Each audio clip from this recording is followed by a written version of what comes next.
Timekeeper, il est devenu obligatoire. Il est devenu obligatoire parce qu'une fois qu'on a réorganisé nos réserves, nos flux de marchandises et qu'on a amélioré notre fiabilité de stock, naturellement, le volume de marchandises à traiter était moindre. Et donc, nos collaborateurs disposaient de plus de temps pour faire autre chose. Sauf que, naturellement, comme je vous l'ai dit, nos managers, ces dernières années, avaient perdu leur rôle de manager. Nos managers étaient plutôt des réassortisseurs de luxe. Ils allaient dépanner sur des rayons.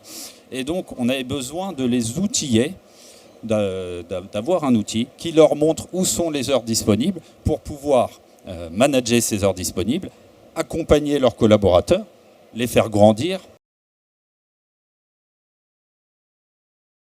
On a 10% de stock en moins. Ces 10% de stock en moins, ils ont fait gagner 1 heure par jour par collaborateur de manutention en moins. Et puis, à des marques, on réduit de 0,5 points.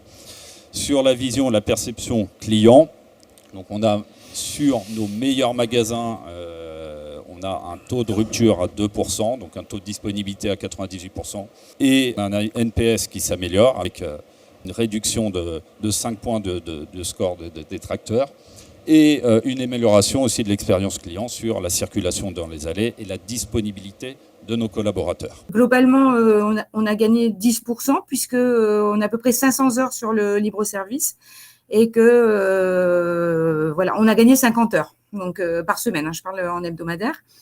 Donc, c'est quand même considérable, surtout qu'on pensait être bon.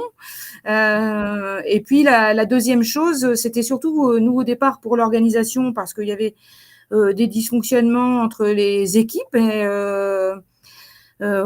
cet outil nous a permis de gommer tout ça et comme par magie, que tout le monde y adhère. Et aujourd'hui, par exemple, concrètement, nous n'avons plus de livraison non rangée alors que nous avons mis les heures. Ça, c'est terminé. Et deuxième effet qui se coule, beaucoup moins de stock en réserve.